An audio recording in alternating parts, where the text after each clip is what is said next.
अगर आपने मेरे चैनल को अब तक सब्सक्राइब नहीं किया है तो इस लाल बटन को दबाकर सब्सक्राइब ज़रूर करें और बगल में इस बेल बटन को ज़रूर दबाएं जिससे कि आपको आगे आने वाले सारे वीडियोस का अपडेट मिलता रहेगा। अगर कुछ ना समझ में आए और घर में उड़द दाल हो तो हम झटपट एक बहुत ही टेस्टी सी डिश घर पे बना सकते हैं। और ये है बनारस की फेमस बेदमी पूरी और आलू की सब्जी, जो कि झटपट बन के तैयार हो जाती है।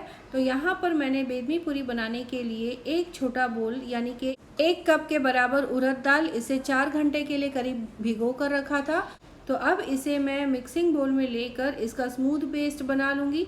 तो थोड़ा सा सूखा पीस कर और उसके बाद थोड़ा थोड़ा करके पानी डालें ताकि जो उड़द दाल है वो अच्छे से पिस जाए। इसी के साथ डाल दूंगी 3 से 4 हरी मिर्च और 7 से 8 काले मिर्च, और इन सारी चीज़ों को पीसकर इसका स्मूथ पेस्ट बना लेना है। अब यहाँ पर मैंने ले लिया है गेहूं का आटा, जो कि करीब 3 कप के बराबर है। इसमें मैं डाल दूंगी उड़द का ये पिसा हुआ पेस्ट और इसके साथ डाल दूंगी कुछ सूखे मसाले। इन सूखे मसालों से बहुत ही चटपटा फ्लेवर आएगा। तो यहाँ पर आप देख सकते हैं मैंने लिया है 1 छोटा चम्मच अजवाइन, 2 बड़े छोटे चम्मच दरदरा कूटा हुआ सौंफ, धनिया पाउडर 1 छोटा चम्मच, गरम मसाला 1 छोटा चम्मच, जीरा पाउडर है ½ छोटा चम्मच, कश्मीरी लाल मिर्च पाउडर 1 छोटा चम्मच, कलौंजी के बीज हैं 1/4 छोटा चम्मच, और हींग ले लिया है मैंने 1/4 छोटा चम्मच। करीब 2 बड़े चम्मच मैंने तेल डाल दिया है। और अब इन सारी चीज़ों को अच्छे से मिक्स कर लेना है जब तक कि उड़द दाल और आटा एक साथ अच्छे से मिक्स ना हो जाए। उसके बाद ज़रूरत पड़ने पर ही आप थोड़ा सा सूखा आटा यूज़ कर सकते हैं, चाहे पानी। टेस्टी परफेक्ट बेदमी पूरी बनाने के लिए इस स्टेप से ही आप बनाएं तो बहुत अच्छी बनेंगी। उड़द दाल में आटे को तब तक ही आप मिक्स करें जब तक कि सख्त आटा गूँथ कर तैयार हो जाए। बहुत ज़्यादा आटा यूज़ कर लेने से फिर उड़द दाल का टेस्ट उतने अच्छे से नहीं आता है। मैंने नमक डाल दिया स्वाद अनुसार, और यहाँ पर आप देख सकते हैं कि आटा एकदम परफेक्ट गूँथ के तैयार हो गया है। थोड़ा सा तेल ऊपर से लगा के मैंने इसे चिकना भी कर लिया है। अब मैं बनाऊंगी आलू की सब्ज़ी, जिसके लिए कढ़ाई में मैंने डाल दिया है 3 से 4 बड़े चम्मच तेल। उसमें डाल दिया है 1 छोटा चम्मच जीरा। जीरा भुन जाए फिर डाल दूंगी 1 टेबल स्पून कद्दूकस किया हुआ अदरक और 1 टेबल स्पून दरदरा कूटा हुआ लहसुन। आप चाहें तो इनका पेस्ट भी डाल सकते हैं। साथ ही साथ डाल दिया है 2 हरी मिर्च और 10 से 12 कड़ी पत्ते। इनको भून लें। फिर डाल दिया है 2 मीडियम साइज़ का प्याज बारीक काट कर। इनको सुनहरा होने तक भून लेना है। प्याज जल्दी भून जाए इसके लिए इसमें मैं डाल दूंगी नमक। तो नमक स्वाद अनुसार मैं अभी इस वक्त डाल दे रही हूँ, इससे प्याज जल्दी पक जाएगा। और साथ ही साथ जब मैं टमाटर डालूंगी तो टमाटर भी जल्दी पक जाएगा। नमक को मैंने अच्छे से मिक्स कर लिया है। कुछ सूखे मसाले डाल रही हूँ, जैसे कि 1/4 छोटा चम्मच जीरा पाउडर, 1 छोटा चम्मच कश्मीरी लाल मिर्च पाउडर, ½ छोटा चम्मच धनिया पाउडर। इनको थोड़ा सा मिक्स करके इसके बाद इसमें मैं डाल दूँगी 2 मीडियम साइज़ का टमाटर बारीक काट कर। सारी चीज़ों को अच्छे से मिक्स कर लें और टमाटर को तब तक पकाएं जब तक कि वो अच्छे से सॉफ्ट ना हो जाए। अब मैं इसमें डाल दूँगी बाकी के सूखे मसाले, जैसे कि 1 छोटा चम्मच धनिया पाउडर, ½ छोटा चम्मच गरम मसाला, और इसके बाद इन सारी चीज़ों को अच्छे से मिक्स कर लें। यहाँ पर मैंने मसाले डाल दिए हैं। अब यहाँ पर आप देख सकते हैं कि 3 से 4 मिनट में टमाटर अच्छे से पक गया है, काफ़ी सॉफ्ट हो गया है। अब इसमें मैं डाल दूँगी उबला हुआ आलू। तो उबले हुए आलू को इस तरह से हाथों से क्रश करके छोटा छोटा करके डालें, जिसका टेक्सचर एकदम परफेक्ट आएगा, जैसा बनारस में बेदमी पूरी और आलू की सब्ज़ी मिलती है बिल्कुल उसी तरह से।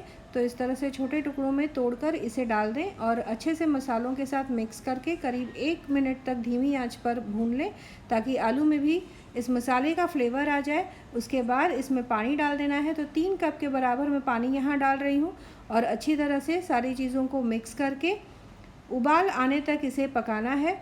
उबाल आने के बाद इसे करीब 3 से 4 मिनट तक और पका लें, जिससे कि पूरा ग्रेवी जो है एकदम एक सार का फ्लेवर आ जाएगा इसमें। फिर आखिर में बारीक कटा हुआ हरा धनिया डालकर इसे गार्निश कर लें तो हमारी आलू की सब्ज़ी बनके यहाँ तैयार हो जाएगी। इसके बाद फटाफट आपको बेदमी पूरी तल कर इसे गर्मा गर्म परोसनी है, जो कि बहुत ही टेस्टी लगती है और झटपट बन के तैयार हो जाती है। तो बेदमी पूरी बनाने से पहले मैं आलू की सब्ज़ी को एक सर्विंग बोल में इस तरह से निकाल लूँगी। इसके बाद बेदमी पूरी को गर्मा गर्म फ्राई करके आप परोसें, जो कि बहुत ही टेस्टी लगती है। आप चाहें तो इसके साथ थोड़ा सा अचार, दही, पापड़, ये सारी चीज़ें भी सर्व कर सकते हैं, लेकिन ट्रेडिशनली बनारस में जो मिलती है वो है आलू की सब्ज़ी और बेदमी पूरी, जो कि बहुत टेस्टी लगती है और सही मायने में ये इतना चटपटा होता है कि इसके साथ और किसी चीज़ की बिल्कुल भी ज़रूरत नहीं पड़ती। तो यहाँ पर जो बेदमी पूरी के लिए आटा गूँथ कर तैयार किया है, इसके मैं छोटी छोटी लोई बना लूँगी। तो यहाँ पर मैंने थोड़ा सा तेल आटे पर भी डाल दिया और यहाँ पर डाल दिया है थोड़ा सा चकले पर, जिससे कि पूरियाँ अच्छे से बिल जाएंगी। ध्यान रखिए कि जो हम सादी पूरियाँ बनाते हैं उससे थोड़ी सी मोटी बनेंगी, तो इस तरह से ये पूरियाँ बहुत ही क्रिस्पी और फ्लफ़ी बनेंगी।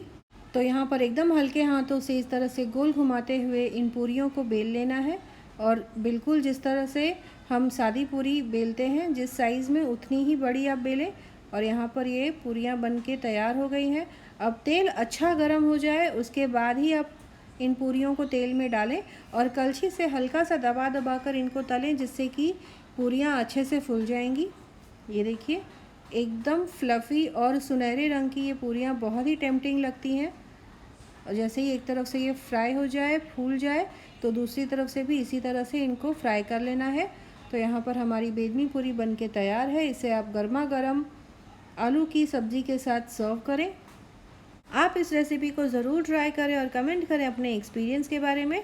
अपने दोस्तों और रिश्तेदारों के साथ ज़रूर शेयर करें। मिलते हैं अगले एपिसोड में इसी तरह से एक और टेस्टी रेसिपी के साथ।